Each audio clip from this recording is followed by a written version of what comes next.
The notification chimed at 11:47 p.m., and I knew my marriage was officially over. Not because Tess was texting someone else at midnight. Hell, that had been going on for weeks. Not because she'd been working late every Friday for the past 2 months, coming home smelling like expensive cologne that definitely wasn't mine. No, what killed it was the sheer audacity of the message I glimpsed over her shoulder as she sat on our couch, thinking I was asleep. Can't wait to feel you inside me again tomorrow. Evan's such a pathetic loser. I can't believe I married him. The recipient? Jason Barrett, my former best friend since college. The guy who'd been best man at our wedding 5 years ago. I kept my breathing steady, pretending to sleep on the recliner where I'd been watching TV. Through barely open eyes, I watched Tess type back with the enthusiasm she hadn't shown me in months. I know, right? He's so clueless. Working his little IT jobs while you're making real money with the marina. I deserve better than this dump. This dump. Our rental house that I'd been busting my ass to afford while she played real estate agent twice a week and spent the rest of her time at yoga classes and wine bars. Tess giggled, actually giggled, at something Jay wrote back.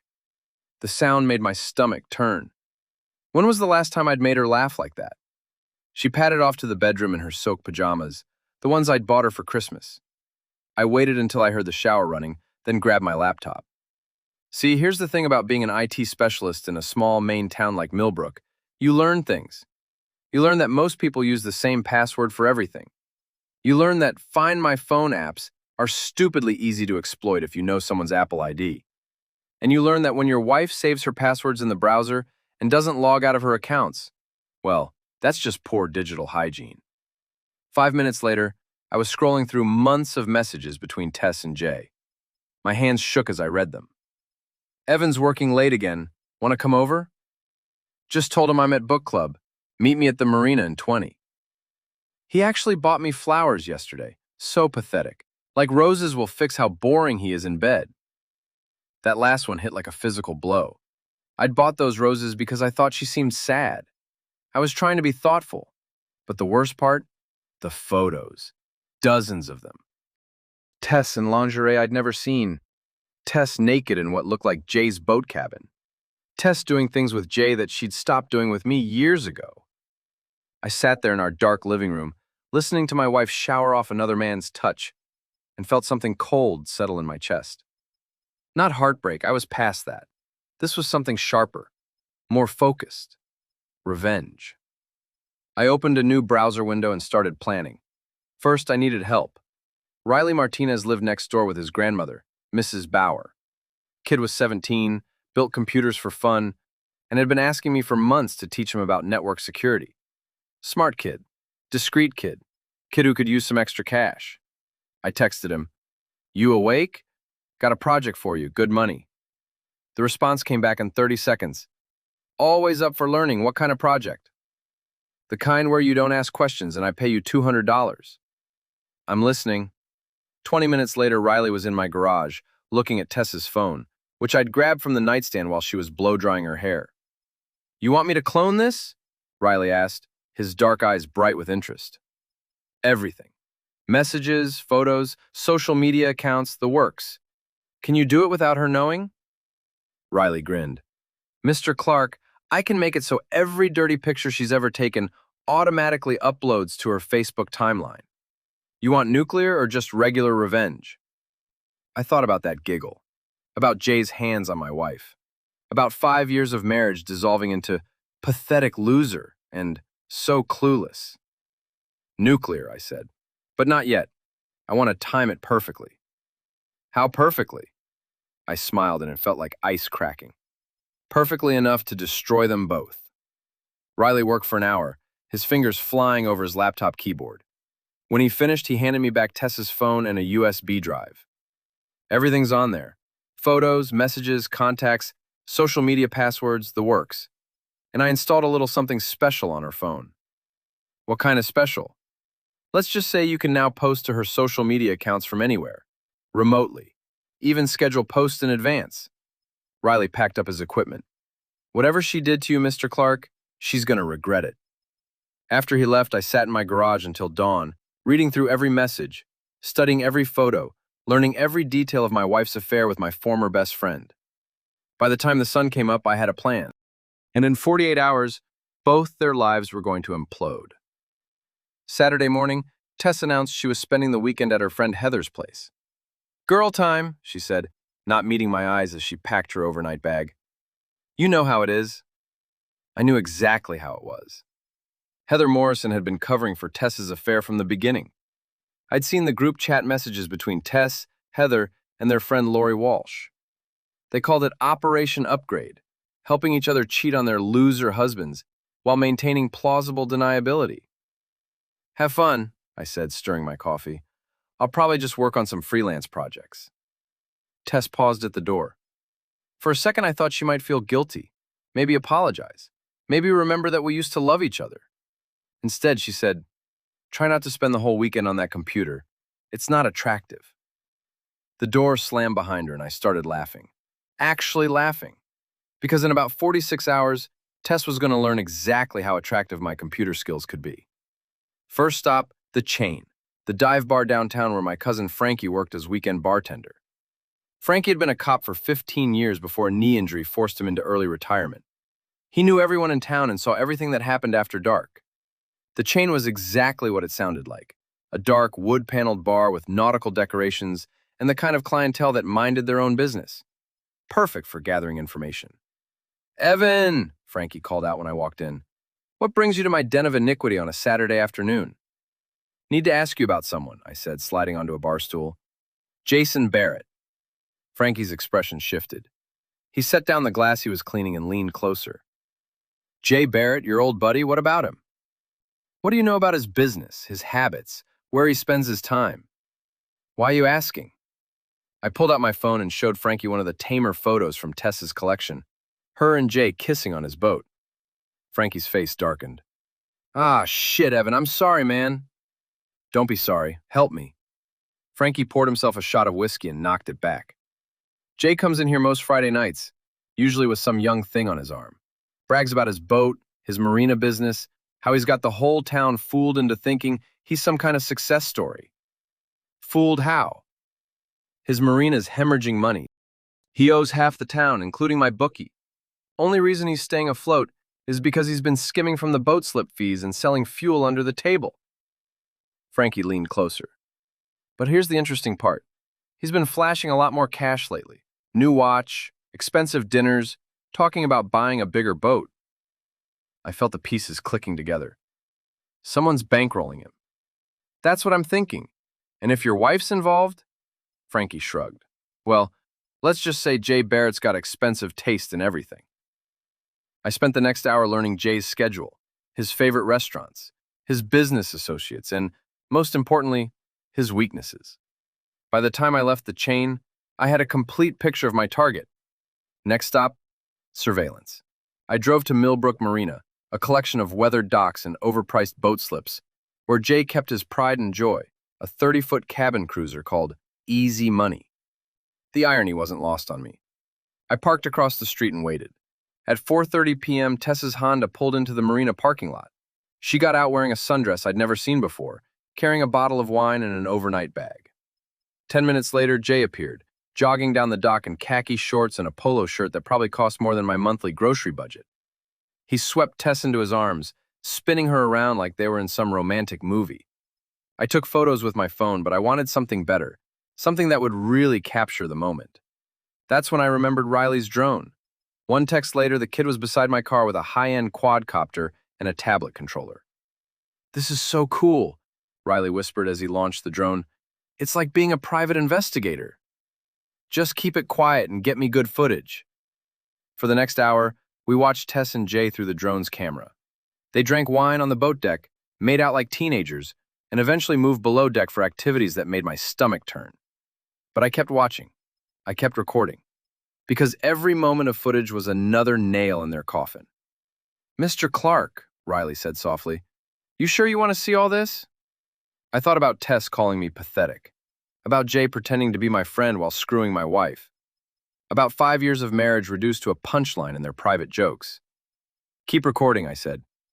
When they finally came back on deck at sunset, Tess was wearing Jay's shirt and nothing else. They were laughing about something, completely oblivious to the drone hovering 50 feet away. That's when I heard it, carried on the evening breeze. Jay's voice. I can't believe Evan hasn't figured it out yet. Guy's supposed to be some kind of computer genius.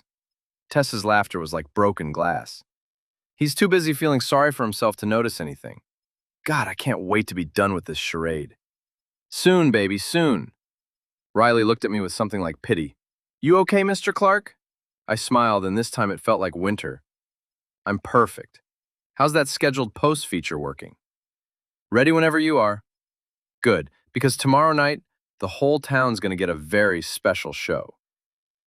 Sunday evening, I sat in my living room, laptop open, watching the clock tick toward 8 p.m. Tess was still at Heather's, which meant she was still on Jay's boat, probably planning their future together while trash-talking their current spouses. At exactly 8 p.m., I clicked execute. Within seconds, every social media account Tess owned, Facebook, Instagram, Twitter, even her professional LinkedIn, began posting a carefully curated selection of her most compromising photos and messages. Nothing pornographic enough to get the accounts banned, but explicit enough to destroy her reputation.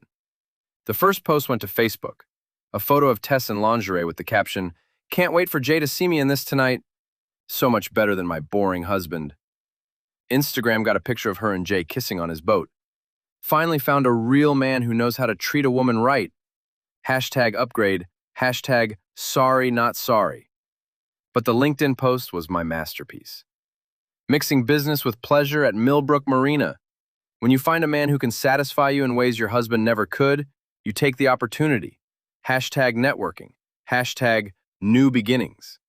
My phone started buzzing immediately. The first call was from Mrs. Bauer next door. Evan, dear, I think someone hacked your wife's Facebook account.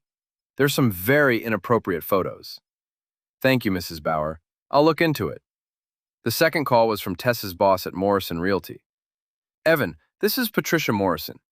Is Tess having some kind of breakdown? Her social media posts are completely unprofessional. I'm sure it's just a misunderstanding, Patricia. You know how social media can be. By 8:30, my phone was ringing non-stop. Friends, neighbors, Tess's coworkers, even my own mother calling to ask if everything was okay. At 8:45, Tess finally called. Evan! She screamed into the phone. What the hell is happening? My phone is going crazy, and people are calling me about Facebook posts I never made. That's weird, I said calmly. Maybe you got hacked. I didn't get hacked. Someone is posting private photos and messages. This is embarrassing. This is illegal. This is revenge porn or something. I almost laughed. Revenge porn? Tess, these are photos you took yourself, messages you sent yourself. How is it revenge porn if you're the one who created the content? You know what I mean. Someone stole these from my phone. Who would do something like that? The silence stretched for almost 30 seconds. When Tess spoke again, her voice was deadly quiet. You. Me? Tess, I've been home all weekend working on freelance projects, just like you suggested. Check with Mrs. Bauer if you want. She saw me taking out the trash this morning, working in the garage this afternoon. I've been here the whole time. You're a computer person. You could do this remotely. Could I?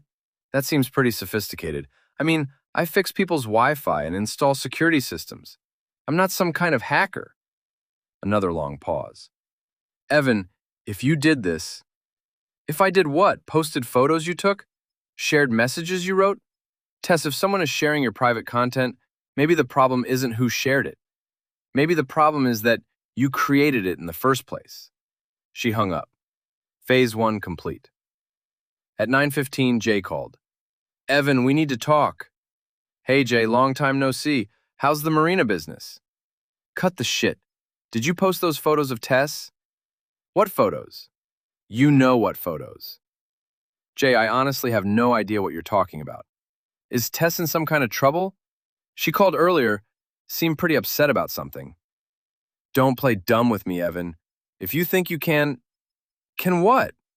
Jay, are you involved in whatever's going on with my wife? Because that would be really weird, considering you're supposed to be my friend. The silence was beautiful. Evan, I mean, if my wife was having some kind of social media meltdown involving another man, and that man was my best friend, well, that would just be devastating, wouldn't it? It's not what you think. And there it was, the confession I needed.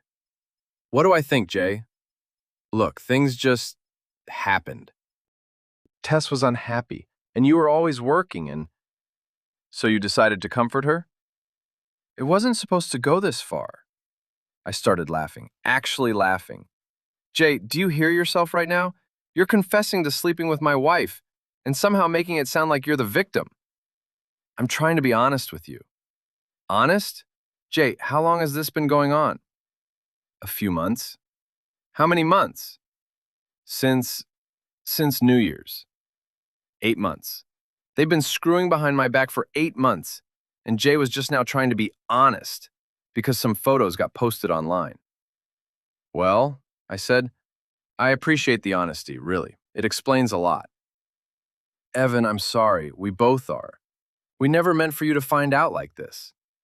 How did you mean for me to find out? We were going to tell you after Tess figured out how to handle things. Handle things?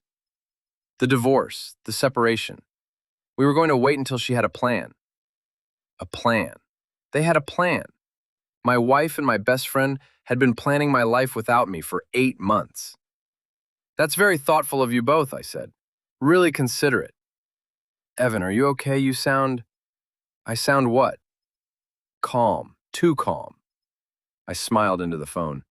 Jay, I've never been better. In fact, I think this is all going to work out perfectly. What do you mean? You'll see. Give my regards to Tess. I hung up and immediately called Riley. Phase 2? He asked. Phase 2. Monday morning brought chaos. Tess's social media accounts had continued posting throughout the night, a steady stream of photos, messages, and confessions that painted a complete picture of her affair with Jay. By dawn, half the town had seen everything. The local Facebook groups were buzzing. The Millbrook community page, the Marina Owners Association, even the PTA group where Tess had volunteered. Everyone was talking about the posts. But the real damage came from Tess's professional accounts. See, Tess worked for Morrison Realty, one of the most conservative, family-oriented real estate agencies in Maine. Their whole brand was built on traditional values and family-first marketing. Having one of their agents publicly broadcasting an affair with explicit photos and messages about cheating on her husband, well, that was what you might call a brand problem. Patricia Morrison called me at 7 a.m. Evan, I'm so sorry to bother you, but I need to reach Tess immediately. Her social media posts have created a situation we need to address. What kind of situation? We've had 12 clients call this morning asking to switch agents. The Hendersons are threatening to sue, claiming Tess's posts are affecting the sale of their home. And the Maine Real Estate Commission has already called asking about our social media policies. That sounds serious. It is serious. Evan, I like Tess. But if she doesn't get this under control immediately, I'll have to terminate her employment. We can't have this kind of publicity associated with our agency. I understand completely, Patricia. I'll have Tess call you as soon as possible. But Tess was dealing with her own problems. At 8 a.m., she showed up at our house looking like she hadn't slept. Her hair was a mess, her makeup was smeared, and she was wearing the same sundress from Saturday. Turn it off, she demanded, storming into the living room, where I was drinking coffee and reading the news. Turn what off? Don't play games with me, Evan. Turn off whatever you did to my accounts. Tess, I keep telling you, I don't know what you're talking about. Maybe you should call tech support? She grabbed my laptop off the coffee table. Show me how to stop it. Stop what? The posts, the photos, everything. I gently took my laptop back. Tess, if someone is posting things from your accounts, you need to change your passwords and review your security settings. It's basic digital hygiene. I changed my passwords yesterday. It didn't stop anything. That is weird. Maybe whoever's doing it has deeper access than just your passwords. Like what? Well, if someone had physical access to your phone, they could have installed monitoring software. Or if they had access to your email accounts, they could reset passwords faster than you could change them. Or if they had your device backed up to a cloud service, I shrugged. There are lots of ways to maintain access if you know what you're doing. Tess stared at me. You're enjoying this. Enjoying what? My wife's public humiliation? Tess, why would I enjoy that? This reflects on me too, you know. People are going to think I can't satisfy my own wife. Because you can't. The words hung in the air like smoke. Excuse me? You heard me. You can't satisfy me. You haven't been able to satisfy me for years.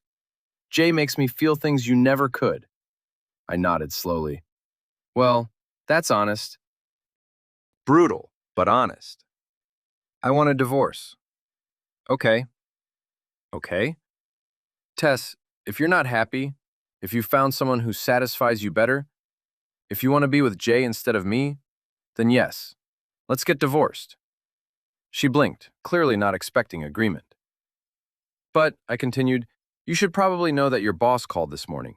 Morrison Realty is considering terminating your employment because of the social media situation. Apparently, it's affecting their business. The color drained from Tess's face. They can't fire me over personal posts. Actually, they can. Maine is an at-will employment state, and most employment contracts have social media clauses now. Plus, if your posts are affecting their clients and their reputation, I shrugged. Business is business. This is your fault. How is it my fault that you took explicit photos and sent them to another man? You know what I mean. Actually, I don't. Tess, you made choices.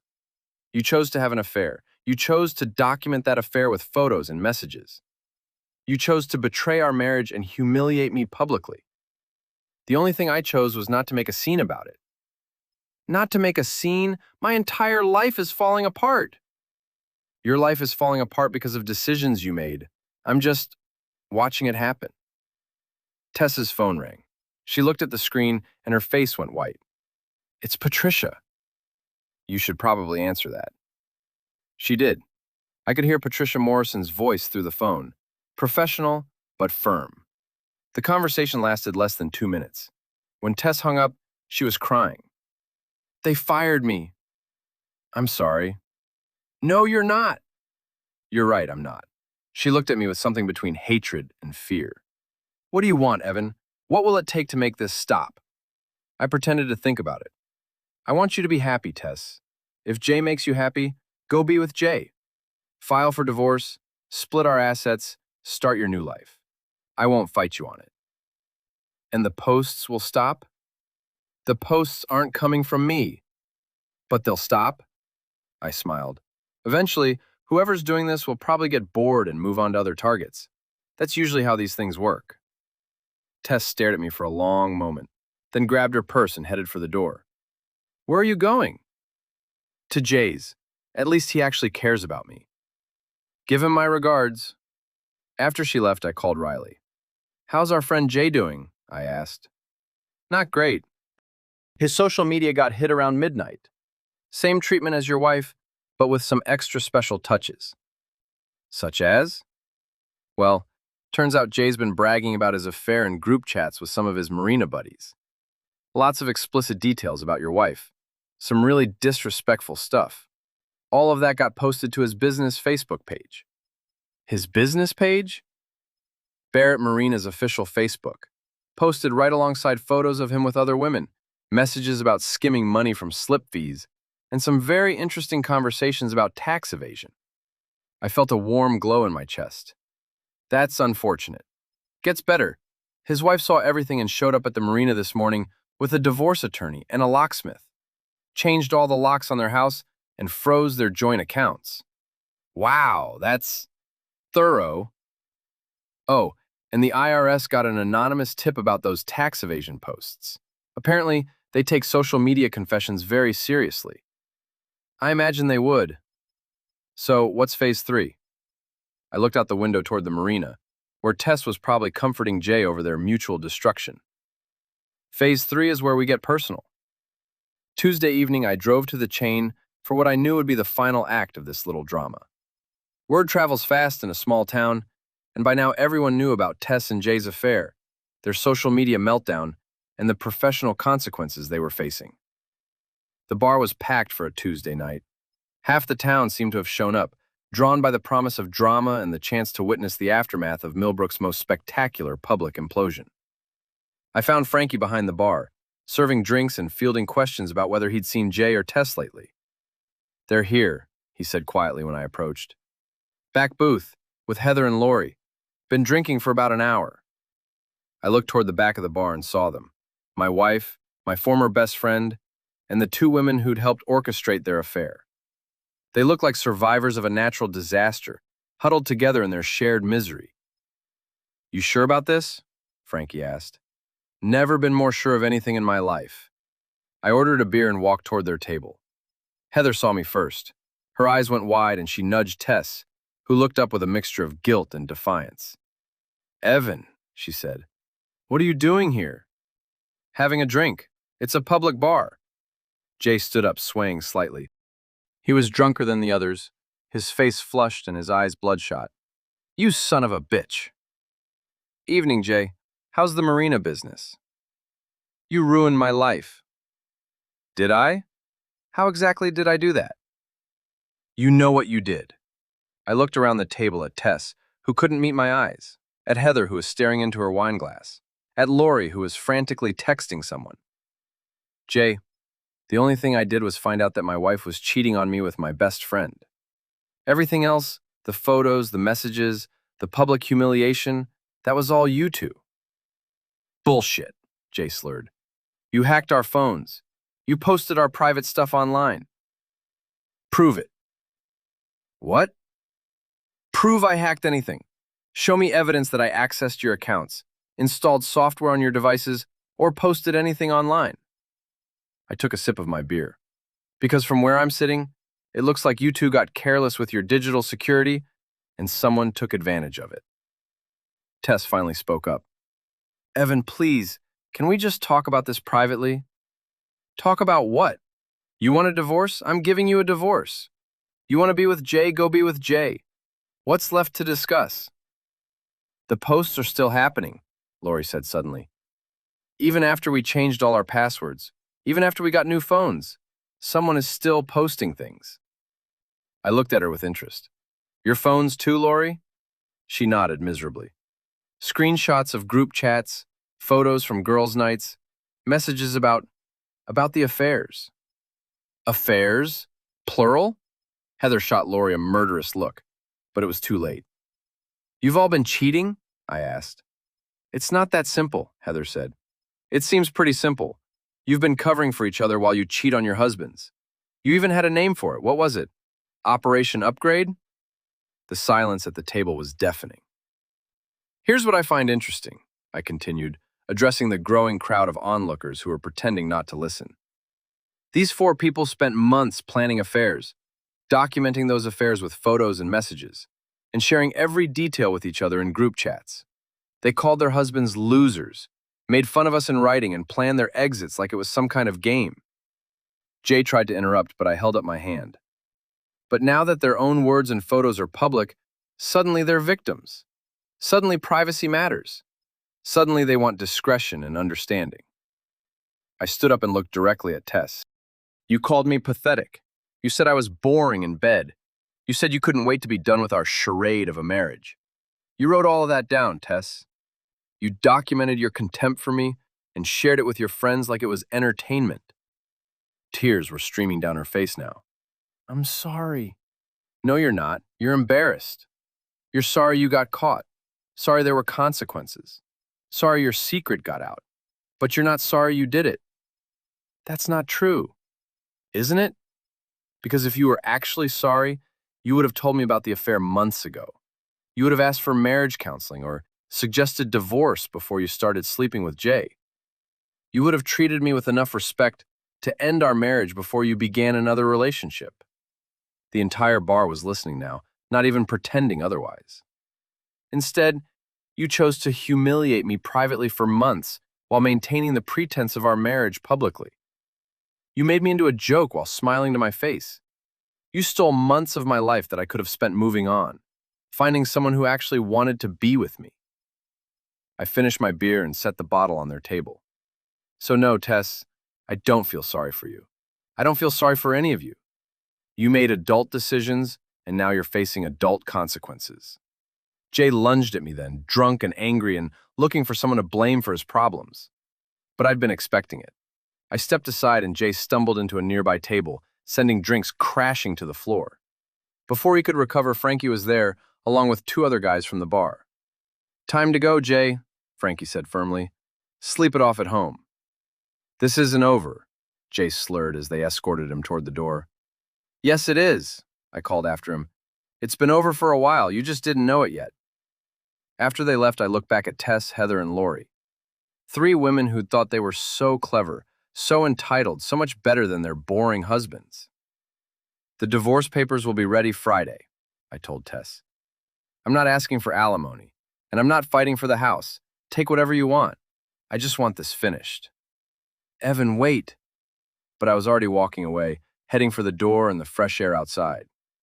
Behind me, I could hear the bar buzzing with conversation, everyone discussing what they'd just witnessed.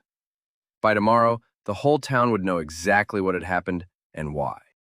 I got in my car and drove home, feeling lighter than I had in months. Phase 4 complete. Friday afternoon, I was in my garage organizing tools when Mrs. Bauer knocked on the side door. "Evan, dear, you have visitors." I looked up to see Detective Sarah Salazar from the Millbrook Police Department standing behind her, along with Jay and another man I didn't recognize. "Mr. Clark, I'm Detective Salazar. We need to ask you some questions about recent social media activity involving your wife and Mr. Barrett here." "Of course, come in." We gathered in my living room. Me, Detective Salazar, Jay, and the stranger, who introduced himself as Marcus Webb, Jay's attorney. "Mr. Clark," Detective Salazar began, "Mr. Barrett has filed a complaint alleging that you illegally accessed his personal devices and social media accounts, then posted private content without his consent." "That's a serious accusation," I said. "What evidence supports this claim?" Jay leaned forward. "You're the only one who had motive. You found out about the affair and decided to get revenge." "Jay, I found out about the affair because you and my wife weren't very discreet about it. Half the town suspected something was going on." "But you're a computer expert," Marcus Webb interjected. "You had the technical skills to carry out this kind of attack." I nodded thoughtfully. "I suppose I do have some technical skills. Detective Salazar, what exactly am I accused of doing?" "Accessing private social media accounts, downloading personal photos and messages, and posting that content publicly without consent." "I see. And what evidence do you have that I did these things?" Detective Salazar consulted her notes. "Mr. Barrett claims you're the only person who had both motive and opportunity." Motive and opportunity. Interesting legal standard. I looked at Marcus Webb. "Are those the elements required to prove computer crimes in Maine?" Webb shifted uncomfortably. "Well, no. We'd need to prove actual unauthorized access, which requires digital forensic evidence." "Digital forensic evidence? Like what?" "Computer logs, IP addresses, device fingerprints, that sort of thing." I smiled. "Detective Salazar, have you examined my computers or internet records?" "Not yet. We were hoping you'd cooperate voluntarily." "Of course, I have nothing to hide." I stood up. "My laptop is right here, my desktop is in the bedroom, and my router logs are available through my internet provider. You're welcome to examine all of it." Jay looked confused. "You're volunteering to let them search your computers?" "Jay, if I had committed the crimes you're accusing me of, wouldn't I have covered my tracks? Wouldn't I have used VPNs, proxy servers, anonymous accounts? Wouldn't there be some evidence of sophisticated technical planning? Maybe you did cover your tracks. Then how would Detective Salazar find evidence of my guilt?" The room fell silent as everyone processed the logical trap. "Mr. Clark," Detective Salazar said, "are you saying you didn't access Mr. Barrett's social media accounts?" "I'm saying I've never illegally accessed anyone's social media accounts." "What about your wife's accounts?" "Detective, my wife and I share passwords for many things. Joint bank accounts, streaming services, home Wi-Fi. If she saved her social media passwords in our shared browser, or if she left her accounts logged in on our shared computer, would accessing those accounts be illegal?" Marcus Webb frowned. That's actually a complex legal question. Spousal access to shared devices and accounts falls into a gray area. But Mr. Barrett's accounts wouldn't fall into that gray area, Detective Salazar pointed out. You're absolutely right. Accessing Jay's accounts without permission would definitely be illegal. I looked directly at Jay. Of course, that assumes Jay's accounts were actually compromised by an outside party. What do you mean? Well, what if Jay posted that content himself? Jay jumped up. That's ridiculous. Why would I destroy my own reputation? I don't know, Jay. Why would you? I didn't post anything. Then someone else did. But Detective Salazar, wouldn't the social media companies have records of where those posts originated? IP addresses, device information, location data? Detective Salazar nodded. Yes, they would. We'd need warrants to access that information, but it's available. And if those posts came from Jay's own devices, from his own IP address, what would that tell you? Marcus Webb was looking increasingly uncomfortable. It would suggest that either Mr. Barrett posted the content himself, or someone had physical access to his devices. Physical access, like who? Like someone he trusted, someone who had regular access to his phone, his computer, his home. I turned to Jay. Jay, who has access to your devices? Nobody. I mean, just me. What about Tess? Jay's face went pale. Detective Salazar, my wife has been spending a lot of time at Jay's house and on his boat. If she had access to his devices, and if she posted content to make it look like they were both being targeted by the same hacker, wouldn't that be an interesting twist? Why would she do that? Detective Salazar asked. To create a cover story for their affair. To make themselves look like victims instead of cheaters. To manipulate the narrative. I shrugged. Of course, I'm just speculating. You'd need to check the digital evidence to know for sure. Jay was staring at me with growing horror. You think Tess posted everything?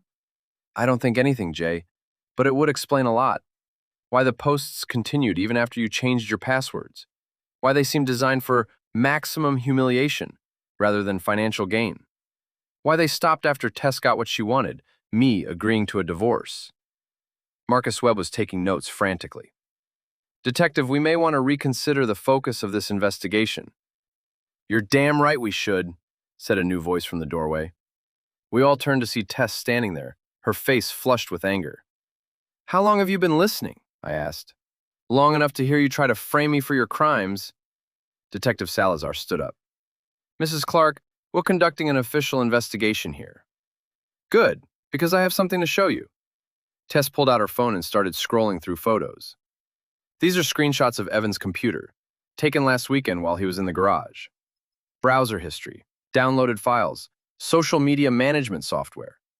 She held up the phone, showing what appeared to be evidence of exactly the kind of hacking Jay had accused me of. Tess, I said softly, those screenshots are fake. Prove it. I don't have to prove they're fake. You have to prove they're real.